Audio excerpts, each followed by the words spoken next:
Uy sharoitida uyda montaj qilish usulini ko'rsatib beraman. Biz lampochkani simi kelgan bu yerda, bu esa rozetkani simi, bukt kelishi. Rozetkaga asosiy keladigan pitaniyani olamiz. Ulab olamiz.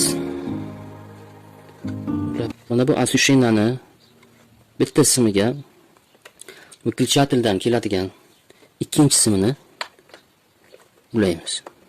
Mana ikkita simi bo'sh qolyapti. Bu ikkita simni keladigan pitaniyamizga ulaymiz.